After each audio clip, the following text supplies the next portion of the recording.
Well, let's put it this way. We are under occupation. I told you some of the harsh measures that we are living.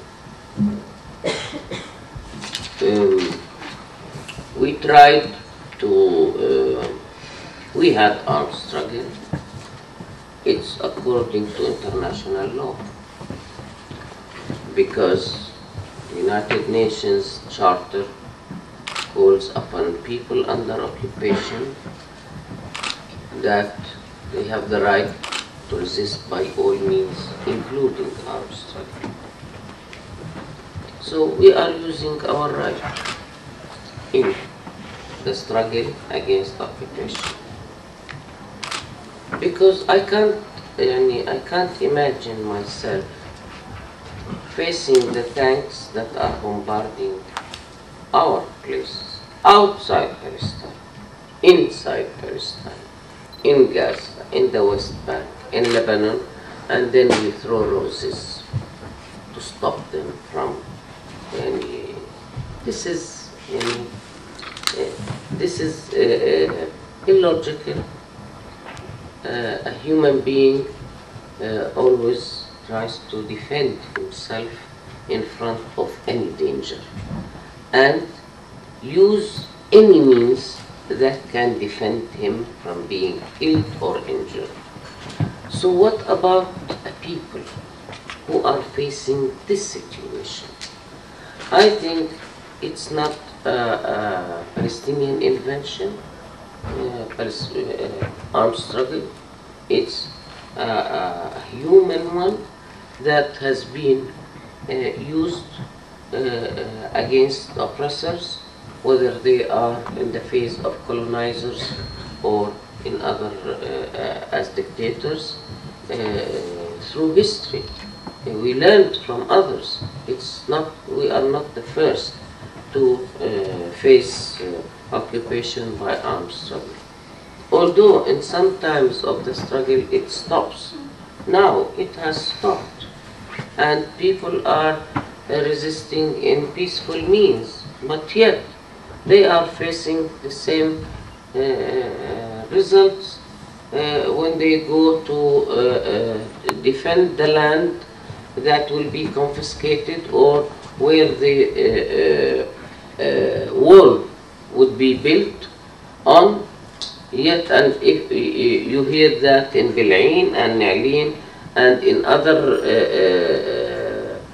villages, people go to demonstrate once a week, yet they are faced with tear gas bombs and with bullets, and some are arrested, including supporters, international solidarity people, and including Israelis who come to support the Palestinians to face the building of the wall and the confiscating of the land. Then I think occupation is against international law. So, and armed struggle for the peoples, it's by the international law. So we abide by international law. Yes, now some notes have been going in. And this is directly to you then. What did you tell your children about your political work and actions when they were younger? This is for Dror. I know, it's for you.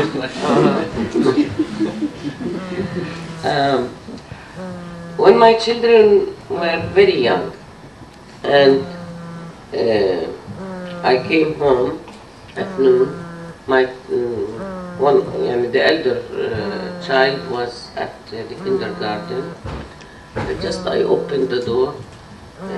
He said, "Mom, are you a thief?" I said, "Oh, how come? You say mothers cannot be thieves, Mom." And he said, No, they were saying at the kindergarten, I'm the son of the hijacker. He didn't understand what is a hijacker. And he was three and a half years. And he said, "Is it true that you have stolen a plane?" It was difficult for me to explain. I said, "Yes, but it's, I wanted to begin." He said, okay, bring it, I want to play with it." So, you know, in this atmosphere, a child cannot understand. He's very young to understand. And he knows that he is a Palestinian. But at that time, he didn't have any, my children didn't have any IDs. Because a mother cannot give the child her ID in our area. And my husband didn't have a passport also, because he was deported from Palestine. Anyhow, all the time they asked me, "Why don't we have IDs?" I said, "Because you're Palestinian."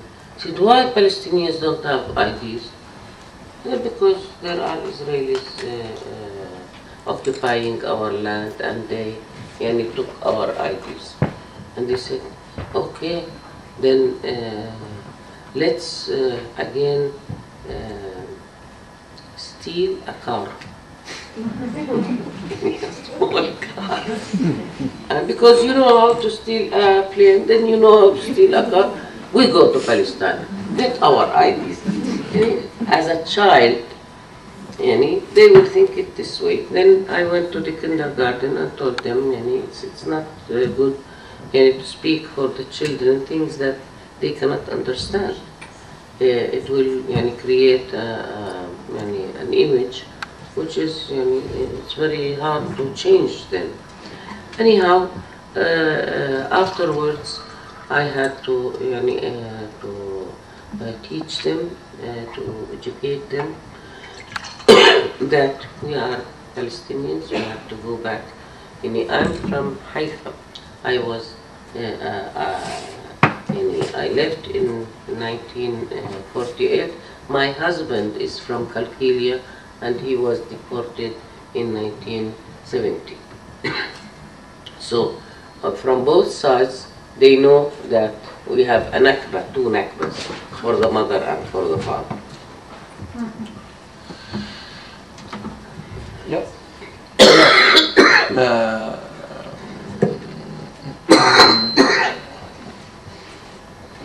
How do you think the Arabic Spring will affect women's situation in Palestine and in the region? I think the Arab Spring will influence men and women, not only women. Because now, after these revolutions, new laws are going to be drawn, new elections.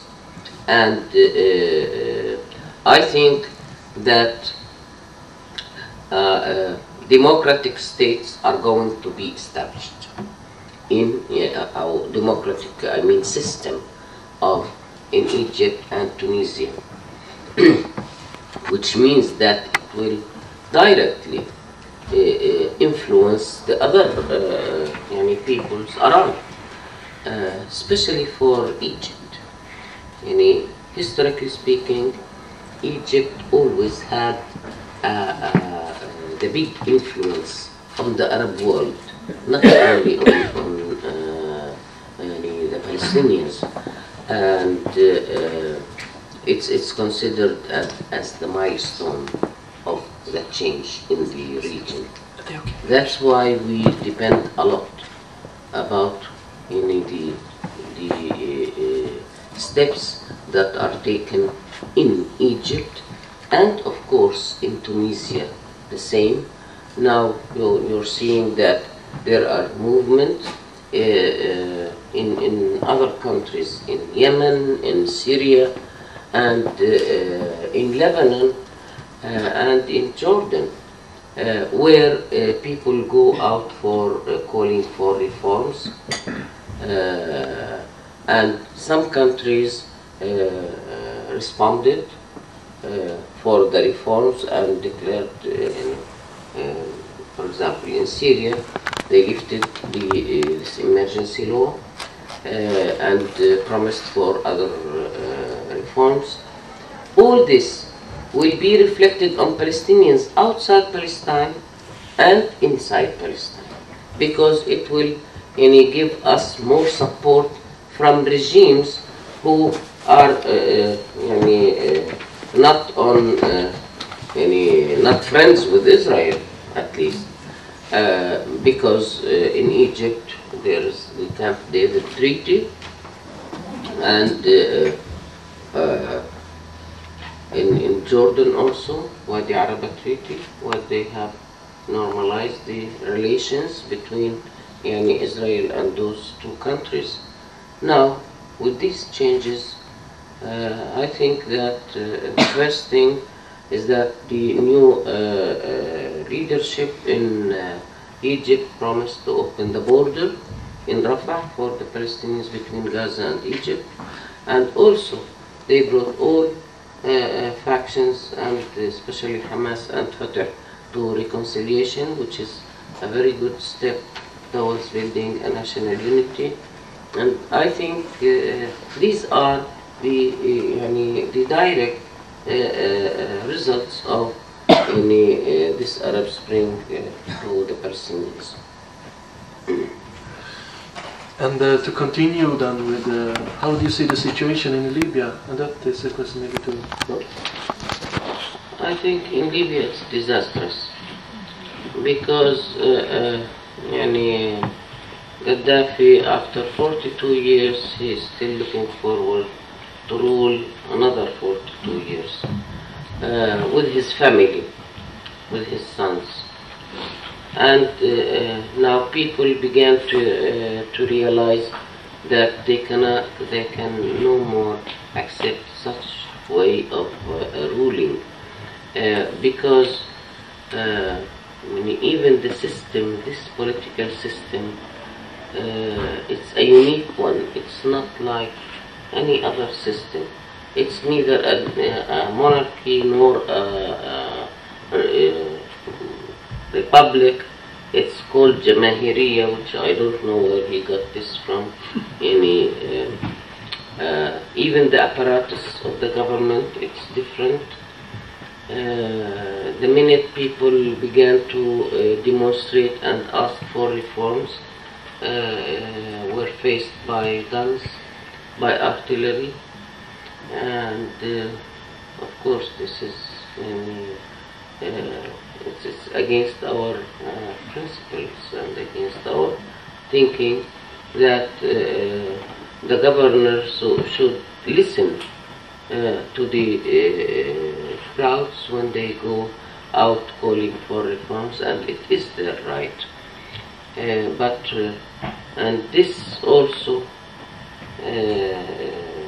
unfortunately brought the NATO, the West, to interfere also, not in a way under protecting civilians, but they are destroying the country also, and with all these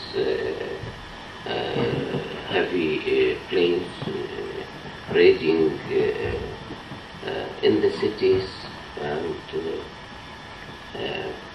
and it may reach to a point that they send troops, and then another occupation from the West.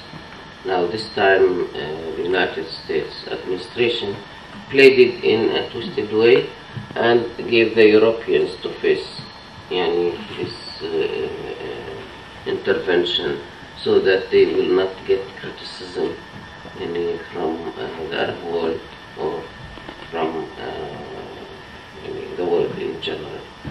I can't imagine that any country would allow itself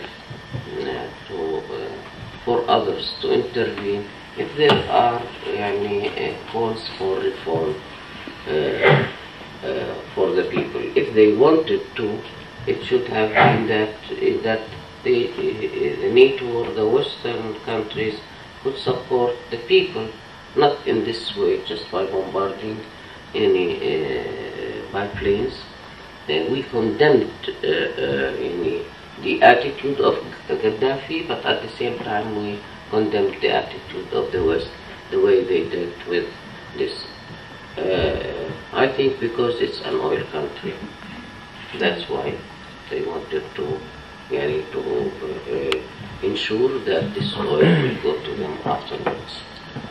I think that if the international community is really want to imply the law of the United Nations that is giving the United Nations right to defend the civilians in a state against its rulers, if they really mean it, we have asked why they don't apply no flying zone about Palestine, about Gaza, because as we know, the people don't do it for nothing. They have interests. But on the same time, I must say that it's difficult also to stay on the side and not to do anything when you see a ruler killing his people. It is not easy to take a decision. This is a very, very difficult position, I think. And I think to condemn Gaddafi is the first, of course, because this should not be done. To demand that the people will get the right of possibility to decide on their destiny and future, of course. But then, as people have said before, much more wiser than me, said that democracy cannot be exported on violence. It's through history we have no communism and no democracy and no socialism and no other. The only one that you can go with weapons is occupation and oppression, and then also non-last forever. So I think the international community, the problem of the international community in Libya and other places is that they don't have credibility, because you can see it is not a line built upon principles, it's only line built upon what you can gain. And you can say as a joke, a country that have only broccoli will not be invaded, because there's nothing to do there. Nobody will send troops to defend the civilians in a country that you cannot also gain something. This is the reason you go to Iraq, and this is the reason you went to Libya. So this is quite clear. Yeah, this is a question I think to you, Leila. It's what is your strongest memory from when you were in the plane that you hijacked? That was when we flew over Palestine, and it was the first time for me to see my country. When I looked and I was opening my eyes like this to capture all the scene in my eyes, and at that moment I saw my father's face smiling. He was dead, but I felt that he was accepting what I was doing, because after in 1963 my father was given a permission to go and meet his mother, who was left there with his sisters and their families in Palestine, and they used to meet at the Mandelbaum gate in Jerusalem. We were living in Lebanon. The Red Cross sent my father that he got the permission. He went there, waited for 3 days and 3 nights, and his mother did not show, because there were no means of communication at that time. So he left and got paralyzed when he came back, because he was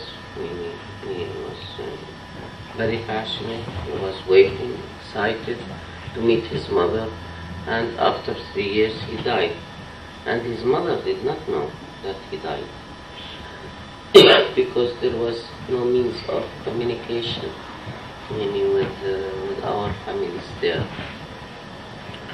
So when I was flying over Palestine, all these images came to my mind, but I was happy at the same time that at least I did something that my father, if he were alive, he would be happy for it, and because he was dead, he will lie in peace in his grave, that his daughter